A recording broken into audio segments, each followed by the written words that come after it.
Welcome to our Service Academy night with Congresswoman Ross's team. We'll give it a couple, like maybe one more minute while folks join. It looks like the participant count is still picking up. In the meantime, if you are not a presenter, can we ask you to turn your camera off just to save? I know the bandwidth gets kind of fuzzy if it's too many people with cameras on. But you'll get to put your camera back on later when we're in the breakout rooms and ask all the questions. All right, so let's go ahead and get started. I'm so excited to be here tonight. Thank you all for joining. It looks like we have a really good turnout and a really active area here in the 2nd Congressional District. My name is Caroline Spencer. I serve as District Director for Congresswoman Ross. And I'm really honored and excited to be taking part in our Service Academy nomination process. And I'm super excited about all of you being here tonight, as well as representatives from each academy that you'll hear from tonight who can answer some of your questions. Hopefully you'll have been prepared with questions and we'll be able to get to them. We also have retired Colonel Brian Doyle, who is kind of heading up our Service Academy nomination process as a volunteer constituent of the district, and you'll be able to hear from him about kind of the general similarities between the service academies, and then from each academy about maybe how they differ. So that's kind of what we have lined up for tonight. Again, our process, we do kind of look at holistically everyone's application, whether it's not just the numbers, but reference letters and your personal statement, all of that. Plus we do an interview, and I think there's a few folks on tonight that will be helping with our interview process who are tied to our 2nd Congressional District. And then hopefully by that point, after the interview, we'll have a good slate in ranked order, and we will be submitting in December.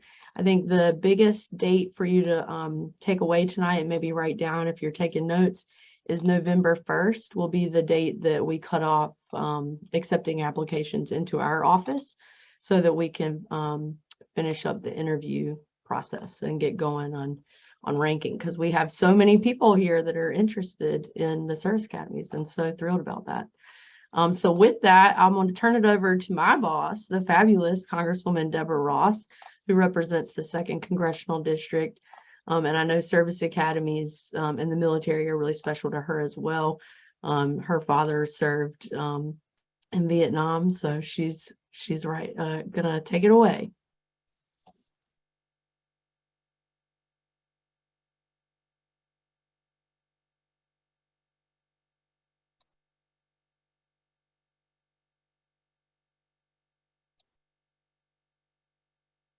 Hello, I'm Congresswoman Deborah Ross from the 2nd Congressional District, and I'm so excited about your interest in the service academies.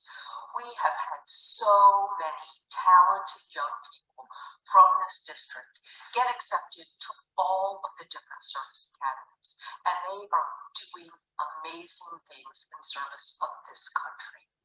I'm glad that you're here for this information session, and I also want to thank so many volunteers who served in our armed forces and are setting an example for the next generation. It's so exciting to be able to tell people from our district that they will be able to serve our country at such a high level.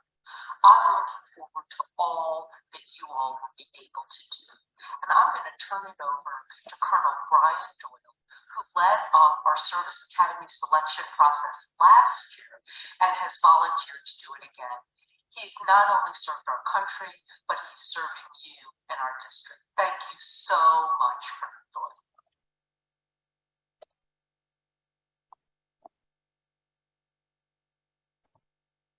Great. So welcome, everybody. As Congresswoman Ross said, I'm Colonel Brian Doyle.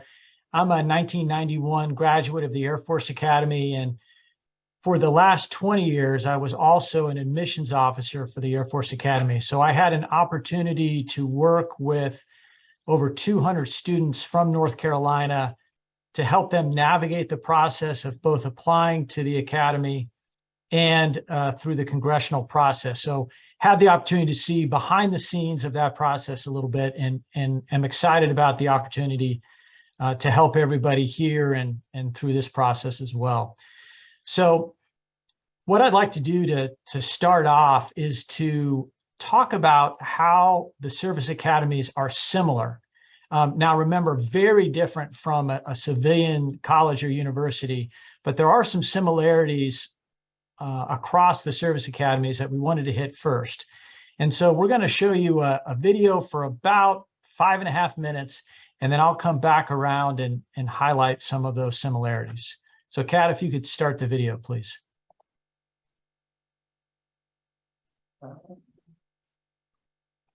At Colorado Springs, the U.S. Military Academy at West Point, the Naval Academy at Annapolis, the Coast Guard Academy at New London, and the Merchant Marine Academy at Kings Point. These are America's service academies, the five-pointed star. Each year, thousands of cadets and midshipmen enter our nation's service academies. They come from all walks of life and bring with them a variety of experiences. The common thread is to be challenged at the highest levels and serve our country in the most noble of professions. Cadets and midshipmen at America's service academies accept a lifestyle that is unique and demanding. Though they differ in terms of their history and missions, the military academies have more in common than most people think. The service academies all offer a rigorous 4-year program. Their main focus is on developing leaders to serve our nation in peace and during conflict.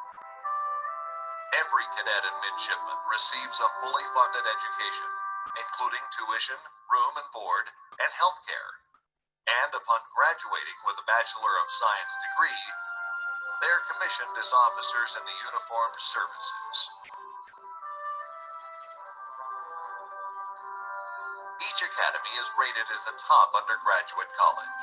All offer majors in engineering, math, science, and the humanities. When cadets and midshipmen graduate, they take with them lasting friendships. They forge lifetime bonds under the intense pressure and the high moral and ethical standards demanded by our service academies. They are prepared to rely on each other to get the job done.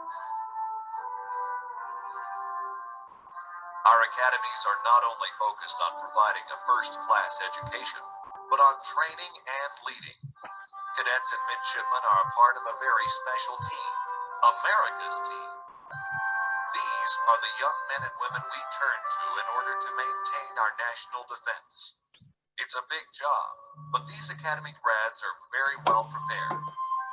We look for well-rounded candidates, individuals who demonstrate character, academic prowess, physical toughness, and the potential not only to excel at the academy, but also to excel as officers after graduation and likely make a career of the Air Force, Army, Navy, Marine Corps, Coast Guard, or Merchant Marine.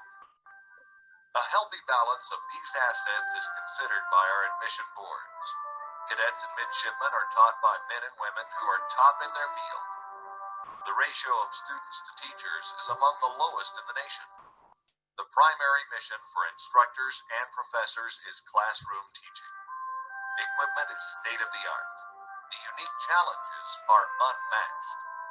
No other school offers the range of opportunities available at a service academy. In keeping with a famous quote by General Douglas MacArthur, that on the fields of friendly strife are sown the seeds that on other fields, on other days, will bear the fruits of victory. All cadets and midshipmen are athletes, and every athlete is challenged. The academies share a belief that the competition and teamwork learned on the playing fields reinforce the team spirit needed to get the job done. At the service academies, there is both an officer and undergraduate chain of command. Cadets and midshipmen have a chance to develop and practice personal leadership skills. To be a leader, you must learn to follow. That's why upperclassmen have a great responsibility in training lowerclassmen. It's about becoming a leader who will inspire respect and obedience even under the most trying of circumstances. Our cadets and midshipmen are taught how to keep their heads when things get tough, to make the right decision the first time.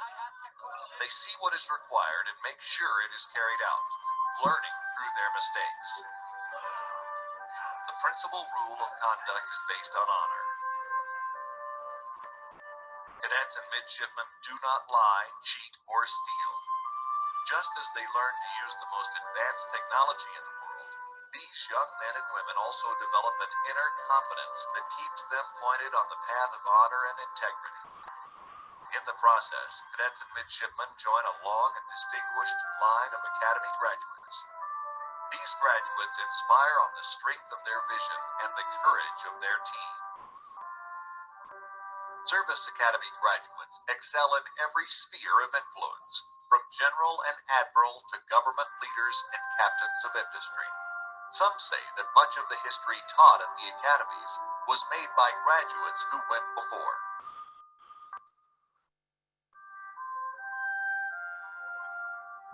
Our country expects a great deal from our cadets and midshipmen to make them the best in their chosen field. Academy graduates prove worthy of this assessment by the way they perform their postgraduate service opportunities. It all comes down to this. For those who want to reach their potential, they have the help they need to find it. America's Service Academies, the 5-pointed star.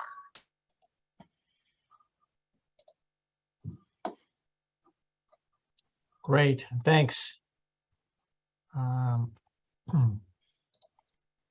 Here we go. So just to highlight some of the things that were said in the video, the service academies attract the top students from around the country, and we're going to talk about some of those requirements in just a few minutes. And there really are unique opportunities that you wouldn't find anywhere else. Things like building satellites, being in charge of a container ship on, across the ocean, flying airplanes, leading people into simulated combat, survival training, all of those different things. I could go on for ages about that, but very different from a regular college. Another aspect is that cadets and midshipmen learn how to be better leaders. We're looking for leaders from high school to come in. You'll learn to be a better leader and really learn how to manage stress. As each of you can attest, I'm sure, there are people who, when their homework is late, they start crying or they crawl into the fetal position or they just can't handle stress. After 4 years at a service academy, you will be able to handle stress like hardly anybody you know. You get the opportunity upon graduation to be an officer in the military. So if you're not familiar with officer versus enlisted, day one after graduating, you'll probably outrank about 75% of the service that you're in, 75% of the people. So it's that sort of leadership opportunity right after graduation. And there's financial independence. Tuition, room, meals, medical and dental benefits are all paid for by the military, and cadets and midshipmen also receive a monthly paycheck. So it is an awesome opportunity to walk out of here not only debt-free, but with a guaranteed job. Other similarities are that you have to be in a certain age range, 17 to 22. Merchant Marine lets you go up to 25. U.S. citizen, unmarried, without dependents.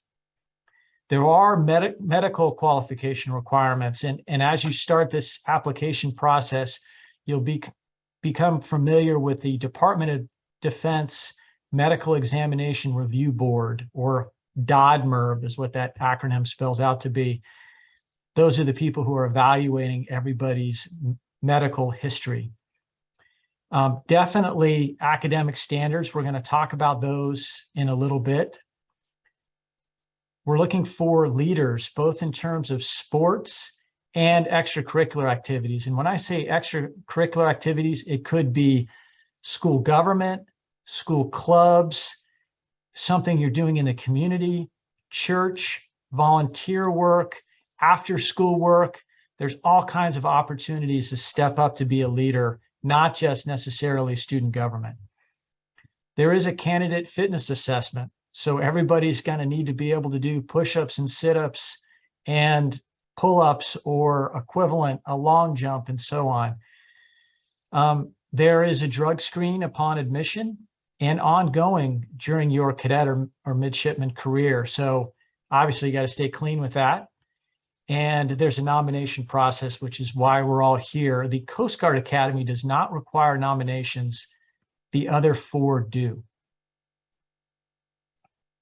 In terms of those academics, every service academy is a 4-year program. There are people who go to a regular college or university and transfer in, but they start as freshmen. So everybody who's going to school there is at least going for 4 years, provided there's not some kind of, medical problem, academic problem, or they have to stay for, maybe another semester. Everybody earns a earns a bachelor's in science. So even if you major in English or history, you earn a bachelor's degree in science, because the core curriculum of math and science is so heavy at the service academies. Every service academy has a strict honor code, and they expect every cadet and midshipman to adhere to that. It's a broad core curriculum, like I was referring to before. So more classes than you would take at a regular college or university, but it gives you that broad sense and a broader education that you might get someplace else too. Small class sizes, typically between 12 and 20 students in a class. That includes freshman English, where at a regular college you might have 200 people in your freshman English class. Here it's still 12 to 20. Instructors are extremely available. So their job is to teach the students. It's not to do research, it's not to publish, it's to teach. And these instructors will give out their cell phone numbers. They will make themselves available for office hours.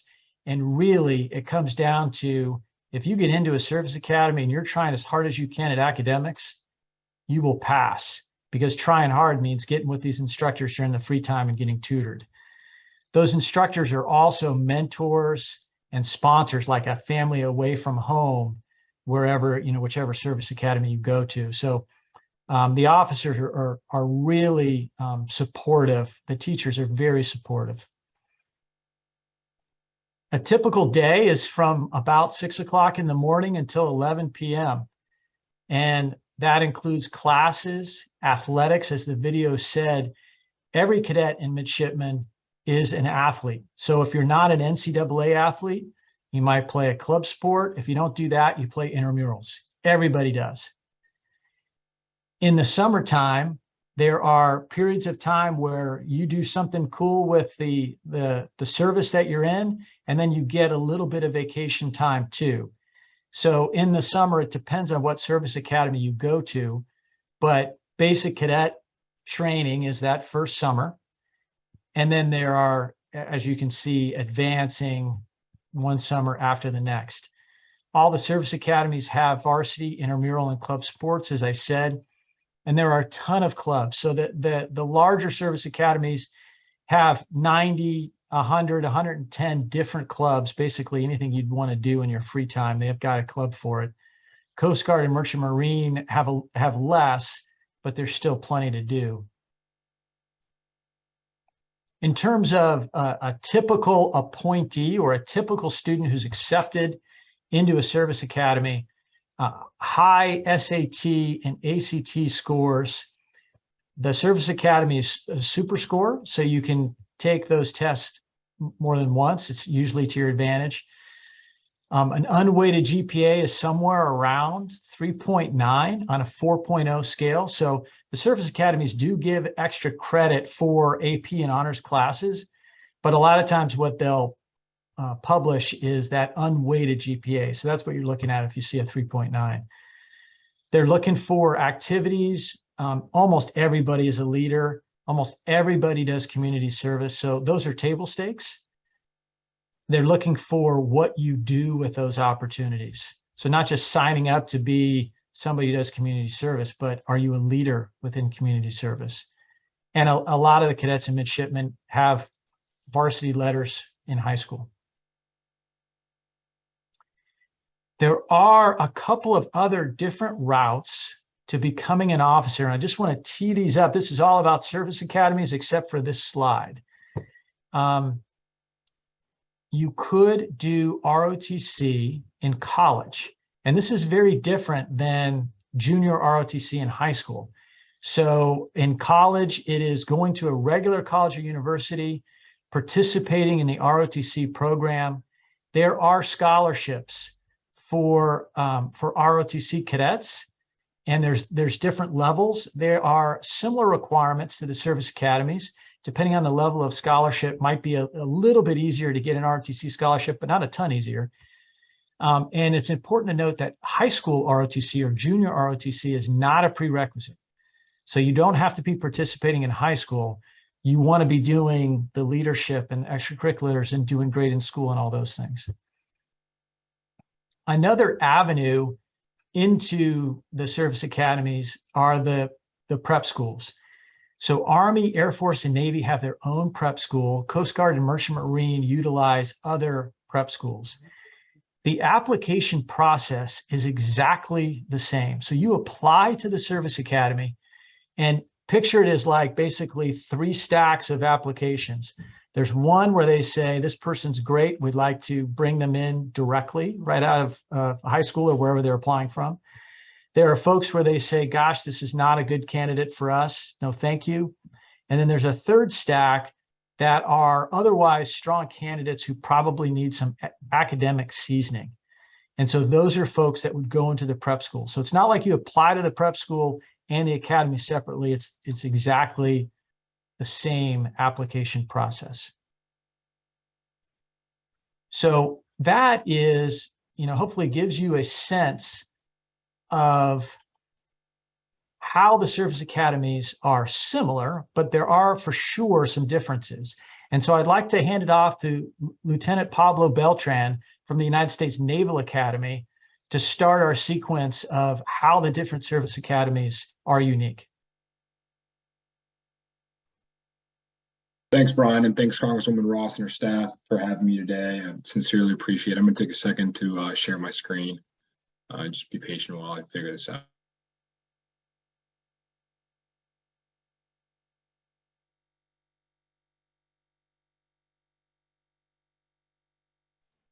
Can you guys see it? Thumbs up. Yeah, we got you.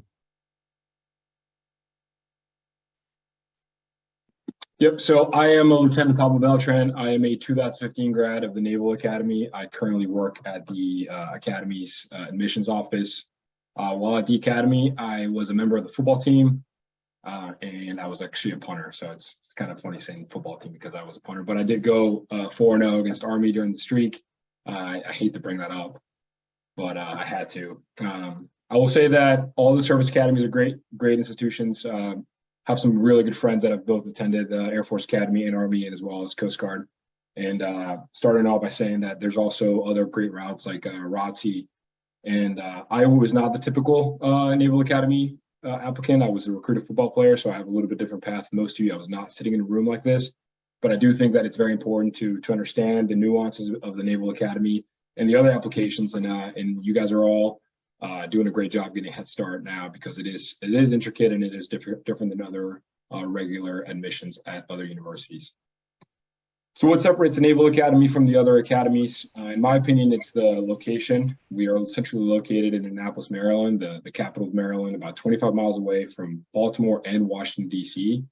We are the smallest of all the academies. We're only about 2.5 miles in length, in size, actually, excuse me. But we have everything that a student could use from university. We actually including a golf course across the water, laundry, midshipman store, armory, barbershop, all that stuff. We have everything that a midshipman could use, as well as athletic facilities, 22 world-class athletic facilities. Here's our 26 available majors. We've broken down into 3 groups: the engineering and weapons majors, the mathematics and science majors, as well as the humanities and social sciences. For the first 2 groups, for the engineering and the math, you take an extra 4 semesters of a math class. For group 3, or the humanities and social sciences, you take an extra 4 semesters of a language. For example, I was a international relations major, so I actually got a minor in Spanish. I think Brian already talked about the small class size, but I do think I want to reiterate this. This is different than other schools. In my time at the academy, we only had about 25 at most people in our class, and I think that's important to note. We also only had a civilian to military faculty ratio 1-to-1. Again, getting that mentorship between your teachers and yourself, finding out more. Class is more than just about physics. It can also mean learning about being a Marine or being an officer in the Navy. You can get that from them as well. Varsity sports at the Naval Academy, we compete in the Division I, which is the highest level of NCAA sports. We have 35 varsity sports. Actually, says I think we only show 33 here. We just added rugby, men's and women's. We have the 3rd most Division I sports in the country, behind Stanford and Ohio State. We compete in the American Athletic Conference in football, and every other sport we compete in the Patriot League. Here are some extracurricular activities.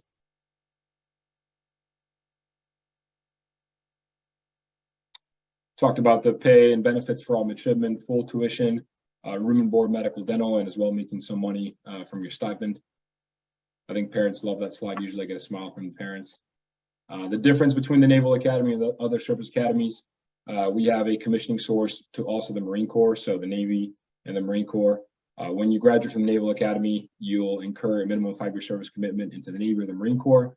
For the Navy side, we have aviation, surface warfare, SEAL and EOD, special warfare, and submarine warfare. For Marine Corps, we have the ground element plus the aviation element. The aviation side for both Marine Corps and Navy have a little bit longer commitment. It's about a total of 10 years for aviation side. But yeah, we have the widest range of all service commitments post-graduation. We're talking about basic eligibility, website, quick admissions process, application, become an official candidate, meet the requirements for the admissions board, physically qualify, medically qualify. And then we'll add the nomination piece in the stagger line there, because you do not need a nomination to attend NAPS. So if you don't get a nomination, please finish your application anyway. You may be a good candidate for NAPS. Some good advice for admissions: please have a strong foundation in math and science. We don't have a minimum GPA, but we do tell you that most of our candidates are in the top 20% of their class. Take your SAT early and often. We encourage AP and honors courses. And last but not least, be a well-rounded candidate. We're not looking for sorry for the term, but we're not looking for nerds. We're looking for the well-rounded candidate. We're looking for scholars, for athletes, for leaders, for people who are willing to stand in front of sailors and Marines and take charge. Some of our social media, and that's it. I think I just cut it under 10 minutes. So I will hang around after, and I'll be in the breakout rooms. Please feel free to reach out to me, and I'll give my information afterwards. Thank you so much.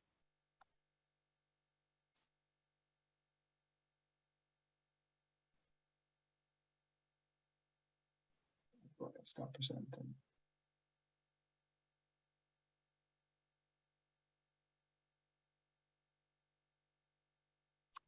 Hey, while Kat is bringing up my slide deck, I'll just introduce myself. My name is Stacy Zotter. I'm a Field Force representative, volunteer with the United States Military Academy at West Point. I am a 1992 grad at West Point. I have a daughter who just graduated from West Point in class of 2022. And just an interesting side note, so to prove that I'm not completely biased for West Point, I do have a daughter who is a sophomore at the Air Force Academy. Thanks in large part to Colonel Brian Doyle, who worked with her through the admissions process. So I just, we can go to the next slide there.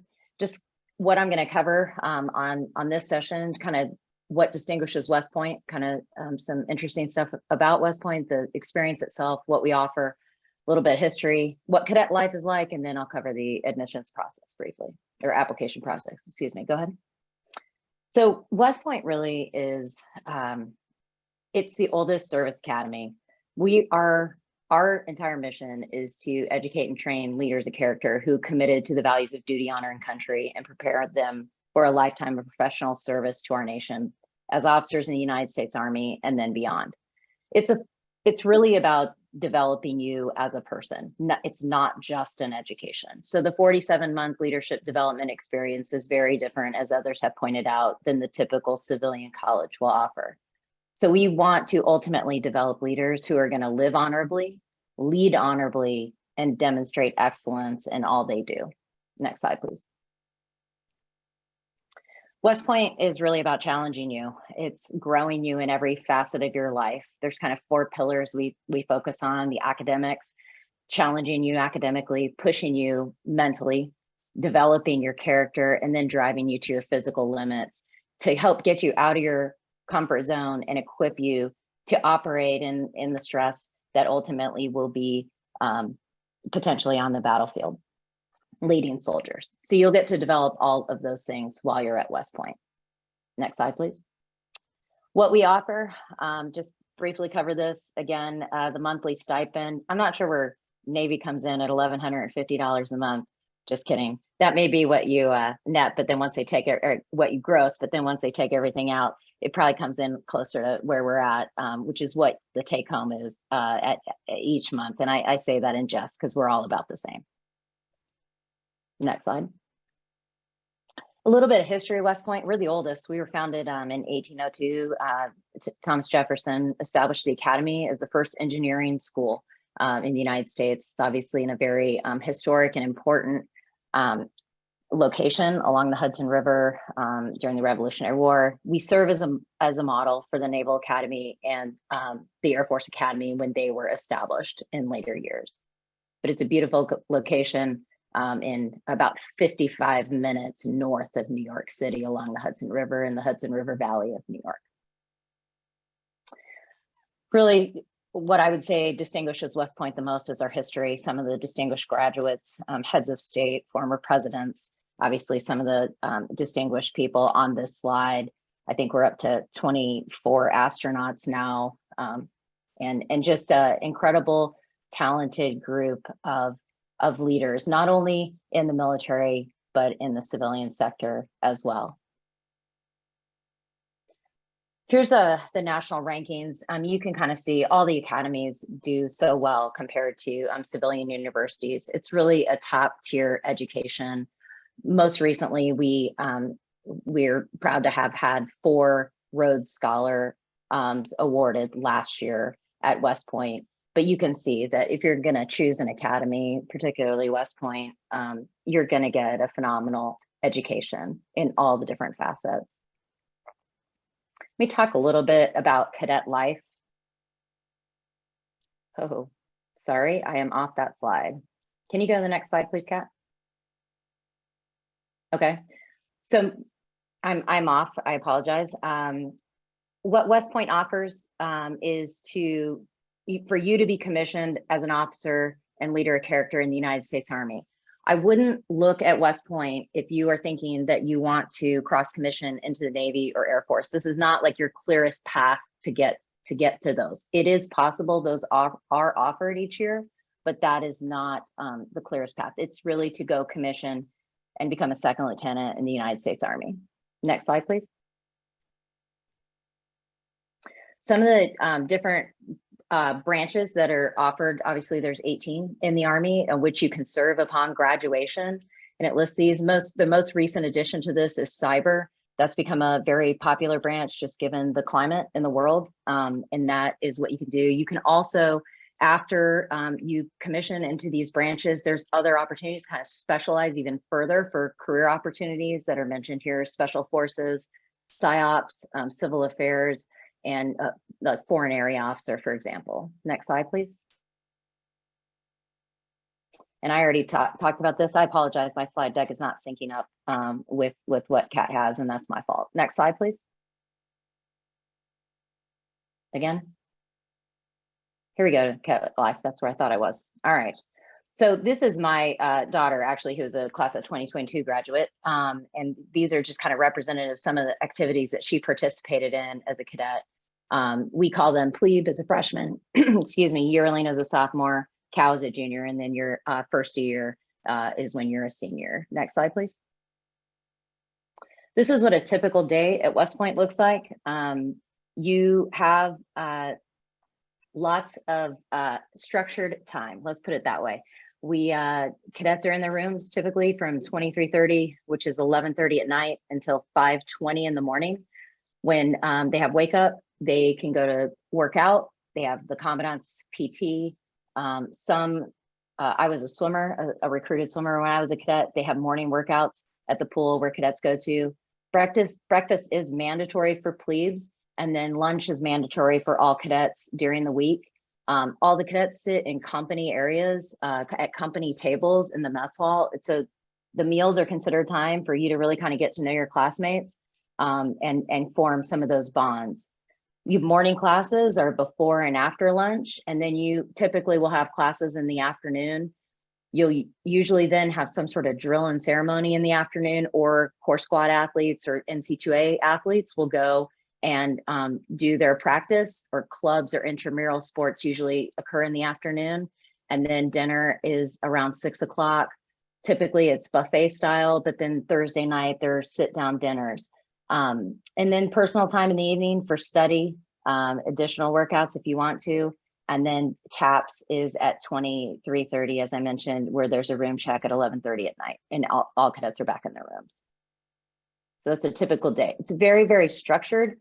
One of the things that I hear a lot is there's just not a lot of free time, because things are just really kind of set for you. You have so much to do and so much to accomplish in the same 24 hours that everyone else has. Next slide, please. We do offer smaller class sizes, as Brian mentioned. We have a little bit different composition of the faculty. 30% are civilian professors, 20% are permanently assigned active duty faculty, and then about half of our faculty are rotating. They come in on 2 or 3 year terms. A lot of mostly active duty officers who come in from their units and come into the classroom. One thing that cadets really love about that is the interaction that they get from their instructors and professors who have been out in the regular Army leading. There are other services officers that come in and serve as faculty as well, but predominantly from the Army. Next slide.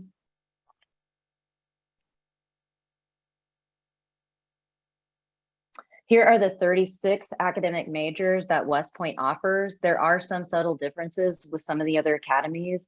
We also offer an additional 15 minors. I was an international relations major. My daughter was a sociology major. Everyone, in addition to focusing on your majors, will also take an engineering track.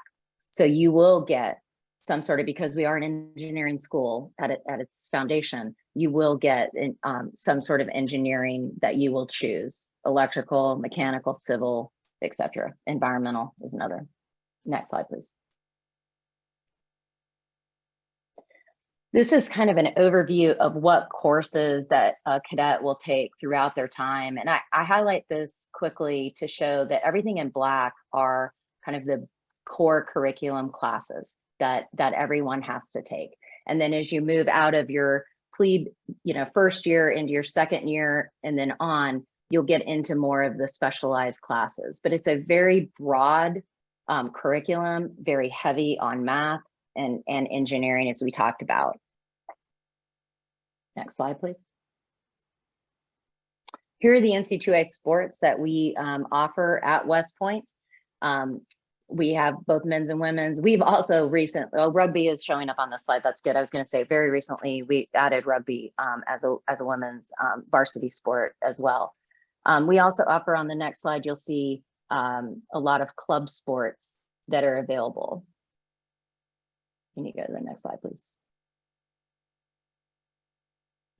And club sports are a great way to compete and represent your school without kind of that high intensity D1 level commitment that those sports require. And those are a lot of fun. We also offer a lot of intramural sports. You have a lot of kids, about 1,100 cadets, so about 25% of the entire Corps cadets competes in Division I level NC2A sports. And I would say another approximately 50% are participating in club sports, and the rest obviously in some sort of intramural. Next slide, please. There's a heavy focus throughout the 4 years on the military training that you're doing. These are, again, pictures of my daughter and things that she got to do during Beast Barracks there, which is your first kind of 6-week introduction to the academy life. And then there's a cadet field training that they go through after their plebe year. You also have the opportunity to do other training like airborne school, air assault school, some of the specialized military training that transfers to when you become a commissioned officer. There's a cadet troop leader training that is very, where you go out into the Army and you shadow a second lieutenant who is in a unit, at some unit at a post in the Army. And that's a great way to kind of see what your job's going to be like when you commission and get out there.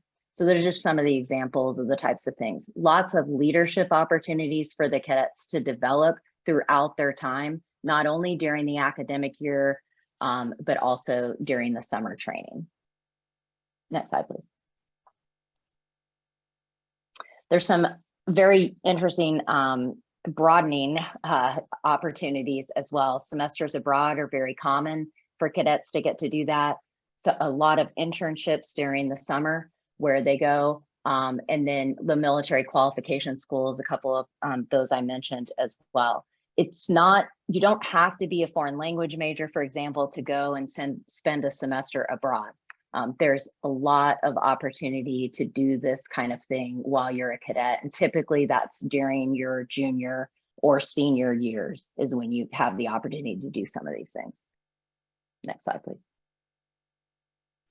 So let's talk about what it takes to get there. It's essentially the same thing that's going to take to get to the other schools. So I'll just cover this very briefly. Next slide. You can go to the next slide. We've already talked about that.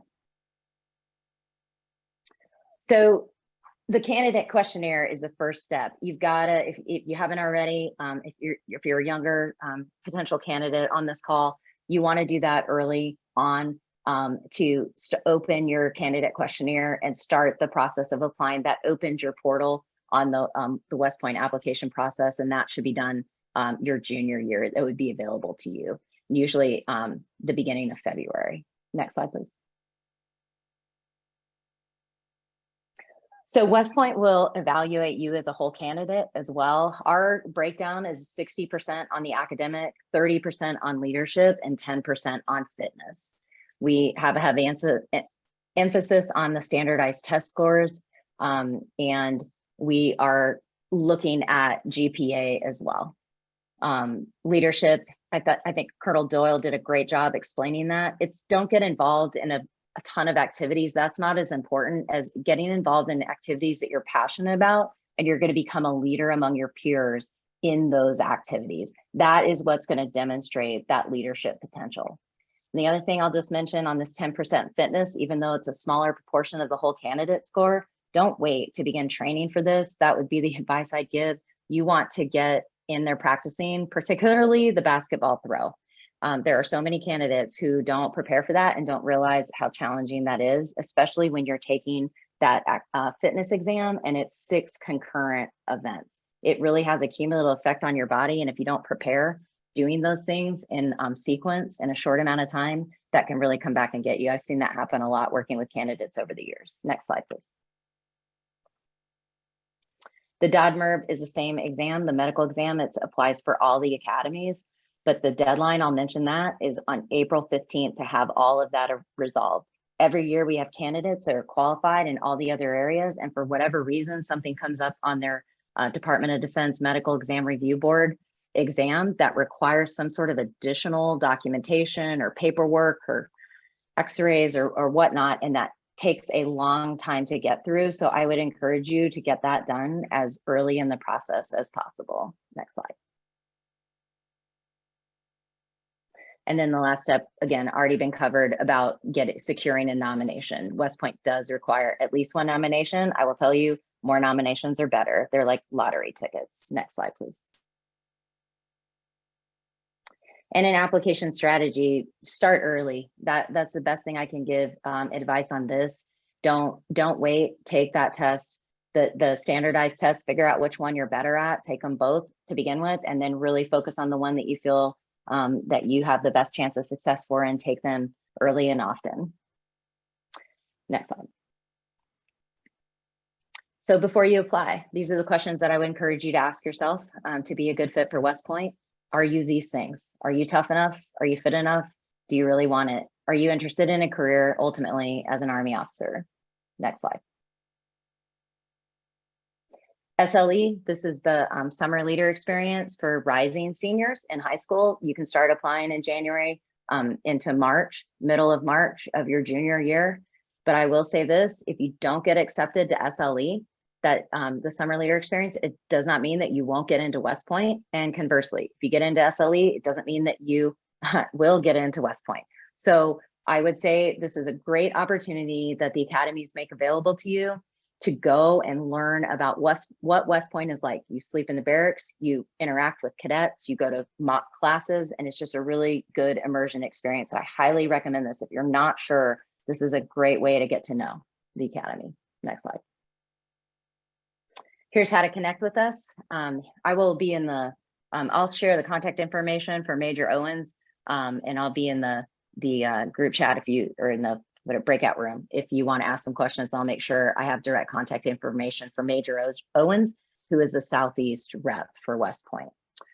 That concludes my portion. I'll turn it over to Lieutenant Commander Dorland Wheeler from the United States Merchant Marine Academy. Thank you. Hello, everybody. Thanks to the Congresswoman for sponsoring this. Can you hear me? Can? Okay. I'm not showing myself up here on the big screen, so I was just curious. I'm not going to show slides. The other academies are telling you pretty much the same thing, and it pretty much applies to us. I'm going to go with Colonel Doyle's idea about pointing out some differences between the schools. The hugest difference, the biggest difference, is that the Merchant Marine Academy is the only one of the 5 service academies that you are not required to go active duty upon graduation. 2/3 of every graduating class choose to go into the civilian job market as long as it's maritime related, because we fall under the Department of Transportation as opposed to the Department of Defense or Homeland Security. So you can pay back your 4 years of education by working in the maritime industry. As I said, 2/3 choose that route. They choose it for 2 reasons primarily. You get to choose your employer. You get to choose where you want to live, is one reason. I worked with the Air Force for 32 years, and I always joke around. I think they sent me one place I wanted to go. But when you're in the civilian job market, you can make your own decisions. They also choose it because the money's a little better. Yeah, little is probably too small a word. It's much better. I'll give you one example of that, and then I'll move on. We had a young man graduate with the class of 2021. He was hired 5 days after he graduated and 45 minutes after he entered into the Maritime Workers Union computer. He was hired by Maersk, the largest container ship company in the world, to be a bridge officer. He majored in marine transportation. They hired him for 5 months, actually 154 days, but roughly 5 months, for $22,000 a month. So in about 3 months, he would have made almost what the average is for an entry-level officer in any branch of the service. He did in 3 months. That's just one example. Not everybody gets that, but it's one example of potentially what could happen. The nominations are different for us than the DoD schools. They have more nomination sources than we do with the presidential, vice presidential, but we offer more opportunities to get nominations. You are not restricted to your own congressional district. You can apply for a nomination outside your district as long as it's any congressperson in your entire state. You also can use your 2 senators So that expands your opportunities. Plus, the congressional offices and senatorial offices are not restricted on how many they can have at any one of the academies. Each congressional office and senatorial office get 10 nominations every year to the Merchant Marine Academy. So if you're a qualified applicant, you should have no difficulty getting a nomination from a reliable source. So that's another huge difference. I said 2/3 go into the civilian job market, 1/3 of every graduating class, and that number holds true for about the past 25 years. It's pretty steady. 1/3 of the class can choose to go active duty. So a distinct difference here is they can choose any branch of the service to go in and be commissioned active duty, just as if they were going to be commissioned from one of the service academies. They can choose Army, Navy, Air Force, Coast Guard, Marine Corps, and they can even choose Space Force here to be commissioned as a second lieutenant in the Space Force. So that's also a huge difference. So in reality, we're not making you make the decision on what you're going to do for the next 10 years of your life until you're a junior or a senior. You're 20, you're 21 years old. You've got some more life experiences, some more maturity. So that's also a good option.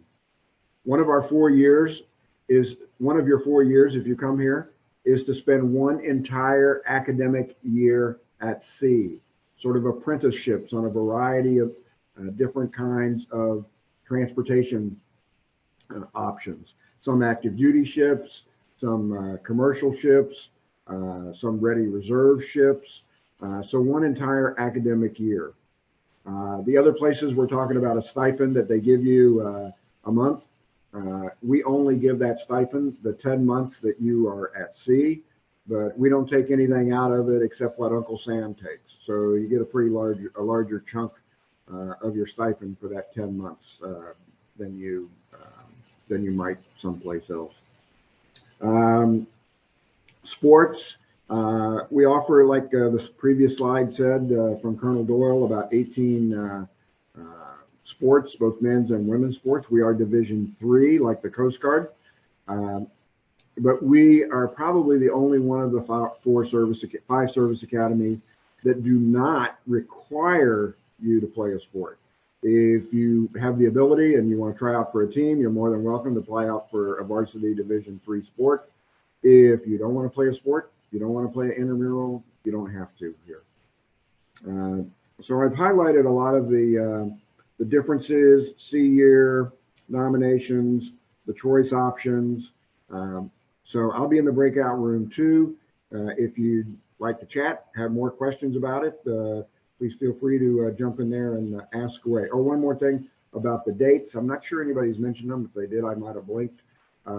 Most of the places, the applications are going to end around 1 February or January 31st, that general time frame. Applications for the next year for you juniors that are online here will start out around May 1st for us. So I'll pass it on now to the U.S. Air Force, Lieutenant Wright. Perfect. Thanks so much, Commander Wheeler. Let me start sharing that screen and get started. Let's see.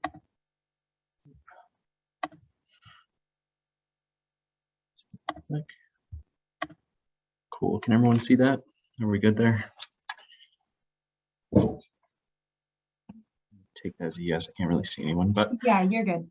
All right, perfect. So my name is Second Lieutenant Jared Wright. I graduated this past May, so I'm the most recent graduate of any of the academies speaking today. I'm doing admission advising for a year for the academy. I thought to myself that instead of waiting for pilot training, which I'll be going to in a couple months, and just sitting around and doing paperwork and stuff like that, I'd rather invest in students and high school students and give them the same opportunities I had when I was going through high school. So a little bit about me. I will be going to pilot training in a little bit. I do have a Bachelor of Science in Philosophy. So I know at the beginning they kind of talked about how you can have a Bachelor of Science, English, whatever. I'm one of those rare cases where I have a Bachelor of Science, but it's in philosophy. And I'll be going to pilot training, which is really cool. I'm from Buffalo, New York. Love film photography, snowboarding, aesthetically pleasing coffee shops. So if any of that interests you, come and talk to me in the breakout room. I'd love to talk to you. So the Academy is based on 3 things, right? And then kind of all the other service academies talked about this: academics, athletics, and military. The mission of the Air Force Academy is to educate, train, and inspire men and women to become officers of character, motivated to lead in the United States Air Force and Space Forces in service to our nation. I want to highlight the Space Force part. We'll get to that in a little bit, but if you want to go in the Space Force, the Air Force Academy is the place to be. So some numbers I'll throw at you guys, just looking around. These are from 2021, the new 2022 statistics came out. We're still the #3 public college, but for astronautical engineering, we became the #1 in the nation for that. So if you're interested in that or aerospace, we have really, really good labs and departments for that. #5 undergrad engineering, and #28 for national liberal arts. So even though we are a STEM focused school, we do care about English, philosophy, humanities, because those things are really important to have in officers. So this is one thing you might want to take a picture of or just keep in mind. We have 32 different majors and minors, anything from cyber science to operations research, legal studies, English, foreign languages. So you do take about probably 18 to 22 semester hour or credit hours per semester. So it is a pretty hefty course load, but remember, every single person is getting a Bachelor of Science, so you can do any job in the Air Force that we offer for officers. So if there's something you want to do, chances are the Academy has it. If they don't have it, they probably have something similar to it. This next picture is just a little story in there. When you finish up your last day of classes, you finish up your last final senior year, they fill up all the fountains in front of Mitchell Hall, which is our dining facility, and everyone jumps in and kind of celebrates the last day. So that's me with my best friend that was a philosophy major with me. There's only 8 of us that graduated in the philosophy department. So that year, so I got to jump with her, and that was us celebrating. One thing I'll mention here that's really important is that our class sizes are about 11 to 1. So super small class sizes, which is really important for that one-on-one, especially with how hard the curriculums are at the academies. So starting off, you're going to come to the academy, and in June, when you show up, June 25th usually, or around then, you're going to start 6 weeks of basic cadet training. So that's going to be 3 weeks up at the academy, learning basic military customs, how to salute, how to march, how to wear your uniform, stuff like that, what it's like to be in the military. And then your last 3 weeks are going to be spent at Jacks Valley, which is our outdoor kind of training facility. Anything from chemical gas training to like physical courses, leadership reaction courses, stuff like that. And that'll be done down at our facility. That's right outside the academy. One of the things that's really cool about the academy is we are about 18,000 acres is our campus. So it's the largest of any of the academies, which means we have a lot of room for flying, for outdoor activities, stuff like that. So typical day in the life as a cadet, right? So we're equal parts military, equal parts school. So I know that the military academy kind of showed that schedule that started at about 5:30 a.m., went till 11. That's about the same for all the academies, including the Air Force Academy. One of the things that is about us, you're wearing a uniform every single day. You're participating in a lot of marching, a lot of parades, a lot of outdoor navigation stuff, which you see in the top 2 pictures. Another really cool thing is that because the Air Force Academy is the premier institution for the Air Force for officers, we get a ton of flyovers. So you'll be sitting in math class and a 4-ship of F-35s will fly over and all the car horns will start going off. And it's really, really cool. And it's something that not a lot of colleges can offer. In addition to being one of the top places for Air Force officers, we also get a lot of higher up Air Force leadership and military leadership that come in to speak to cadets. Because in a typical ROTC setting, you might have only 40 people in a unit, where at the academy, there's 4,000 of us. The academy experience, really, we focus on 4 things, right? So the first part of the academy experience is the honor code. It's something each of us take very seriously. It's something that we live by for the rest of our lives, not just while we're cadets. It's something that we hold dear to our hearts and something that'll guide us through our while being an officer in the Air Force. Second is cadet life, and more specifically friendships. You will make the best friends you'll ever have at the academy. I have 10 friends that I consider my best friends that I've ever had. I'm in 8 of their I've been in 3 of their weddings. I'll be in 5 more coming up here soon. I would do anything for them, and they would do anything for me. Another really cool thing about the academy and the part of the academy experience is summer programs. So I tell everyone that if you want to fly, this is the place to be because you have so many opportunities to be in the air. One of those things there is jump. So I have my jump wings on up here. So everyone has the chance when they're a freshman, their freshman summer, to take jump and do 5 solo jumps all by themselves from 5,000 feet in the air. So you'll do 40 hours of ground training, you go up in the air and you'll jump out of the plane, which is really, really cool. The last thing that I'll talk about with the Academy experience is the location, right? So it's in Colorado Springs, Colorado, absolutely beautiful, about an hour south of Denver, 2 hours from all the major ski resorts. So there's something to do every single weekend. Me personally, this is some of the stuff I wanted to throw in there. I was given the opportunity to get about 25 flying hours and solo an aircraft for the first time 2 summers ago. So I interviewed, I got picked, spent my summer doing that, doing simulators, and then also teaching simulators to underclassmen. In that top middle picture, that's also me doing my parachute training. So that was me jumping. Another part of it, like I said, the simulators, we have like probably 100 simulators at the Academy that cadets can use anytime they want to practice for flight training, stuff like that. We have, that's a CV-22 in the middle of our cadet area. Those land all the time and you get to go on board and talk to the pilots, stuff like that.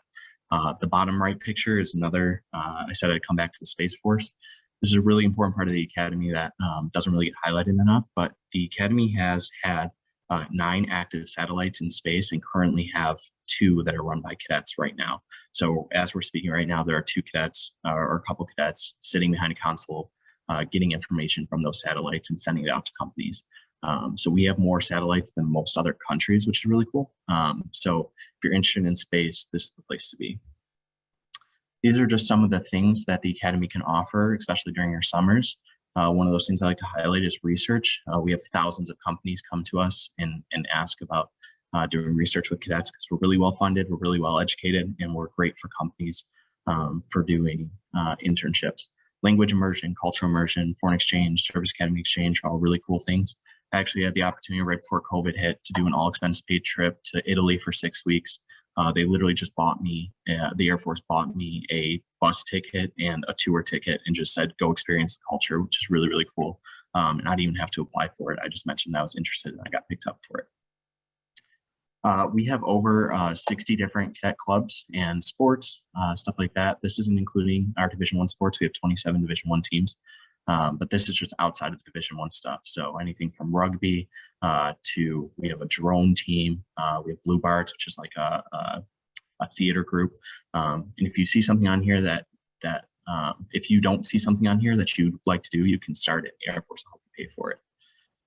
The Air Force has 35 different career fields. I'll go to the next page, which kind of shows that with the commitments to each of them. One of the things I like to tell people is that if you want to fly, this is the place to be. 50% of our graduating class goes off to be pilots, which means if you can graduate and you're a decent cadet, you're probably going to get a pilot slot. My brother right now is a freshman at the Academy, and he actually got to talk to General Brown, who's the Chief of Staff of the Air Force, at the Air Force Navy game this weekend.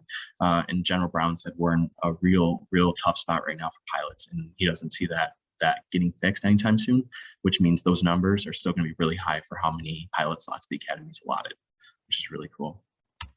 The next thing I'll talk about as I'm starting to wrap up is the Space Force career opportunities. So if you want to be in the Space Force, this is the place to be. We graduate about 150 to 200 officers into the Space Force every year. We have these 5 jobs that are offered to Space Force officers. So if you're interested in this, I could talk more about it in the breakout rooms. You guys kind of already saw this, and I don't want to beat a dead horse, but make sure you're academically qualified, physically qualified, medically qualified. You have character, you have good leadership, you're taking charge of those clubs you're in, and then also focus on the nominations, which by being here, you already are. This is kind of the last thing I'll say before I hand it over to Caroline. So I like to tell people that you need to complete the application to compete, right? So all the academies usually boast about a 10% acceptance rate. Here's a little breakdown I like to give, right? So we had about 11,000 applicants.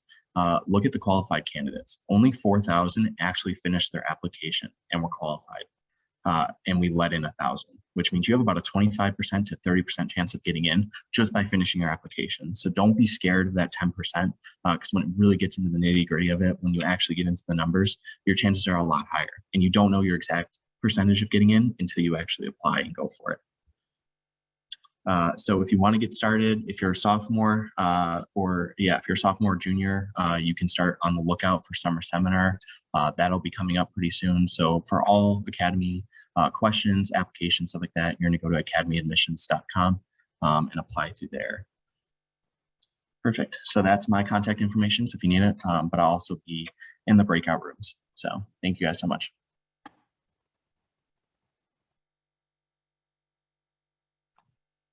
Wow, thank you all so much. This has been so informative and super helpful about each of the academies.